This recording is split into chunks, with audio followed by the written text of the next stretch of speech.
Alors effectivement, pour moi, le couple humain, c'est le couple qui va se former pour des questions psychologiques. Par exemple, l'horloge biologique que tout le monde connaît, la peur de la solitude, ou la recherche du parent perdu, ou la retrouvaille avec un miroir qui va nous projeter ce que nous sommes. Mais ça ne suffit pas pour faire un couple. En tant que médecin cardiologue, j'ai voulu expliquer un peu la neurobiologie des émotions, de l'amour, et qu'est-ce que cela signifie que de comprendre notre partenaire. Nous nous tenons souvent à nos idées, à nos préjugés quant à la façon dont notre âme sœur devrait être, ce qui nous empêche de connaître vraiment ce qui vit à nos côtés.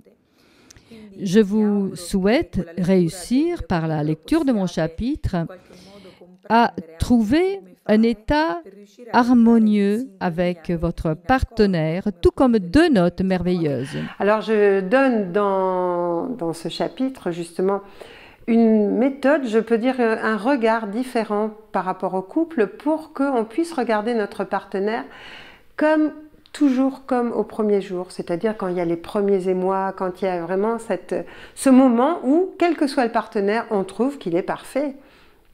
Et ensuite, on trouve qu'il ne rentre plus dans la grille de ce qu'on espérait, parce que le temps a passé. Vous avez peut-être déjà rencontré des couples malheureux, n'est-ce pas? C'est une question absurde parce qu'il y en a beaucoup, trop même. Pourquoi? Qu'est-ce qui les rend malheureux? Qu'est-ce qui pourrait les rendre heureux? Il m'arrive souvent qu'on me demande comment rendre plus stable et plus satisfaisante sa relation de couple. Ce sont des questions compliquées car tout contexte est différent, toute relation l'est aussi.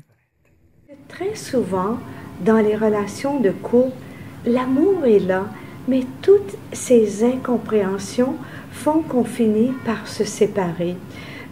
Par exemple, une femme propose à son mari d'aller dîner chez des amis le samedi soir. Et lui répond oui. Alors, le samedi soir, il se retrouve chez ses amis et son conjoint fait une tête. Et elle ne comprend pas. Et quand ils reviennent dans la voiture, elle lui dit « Mais pourquoi t'avais l'air... Tu parlais pas, tu te mêlais pas aux autres. » Et il lui dit « Eh bien, moi, j'aurais préféré rester à la maison. » Elle lui dit « Oui, mais quand je t'ai demandé si tu étais d'accord, tu m'as dit oui. » Mais ce qu'elle n'a pas compris, cette femme, c'est que quand son mari lui a dit oui, ça ne voulait pas dire oui, je suis d'accord. Ça voulait dire oui, je vais y penser. Mais elle a pris au premier degré sa réponse oui, et elle est allée de l'avant. Et lui, il peut lui dire, mais tu ne m'écoutes jamais. Mais lui doit peut-être apprendre à bien verbaliser sa pensée, ou du moins elle peut l'amener à dire « oui, tu es d'accord » ou « oui, tu vas y penser ».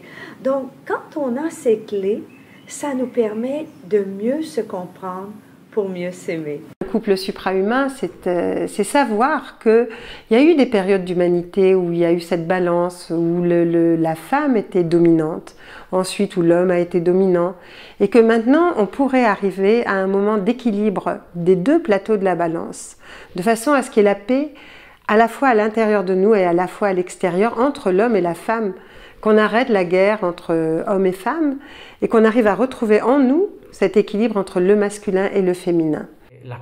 Un couple est un générateur de valeur, d'énergie et de bonheur. Mais il peut aussi devenir une prison, notre enfer personnel. C'est à nous de comprendre quelle est la direction à suivre, à choisir, aussi bien au début, quand on choisit son partenaire, que plus tard, au fur et à mesure que notre relation évolue et mûrit. Si on rencontre un partenaire, ça n'est jamais une rencontre par hasard, mais que notre âme a programmé cette rencontre avant de revenir sur Terre, et que cette rencontre est toujours de toute façon magique et importante.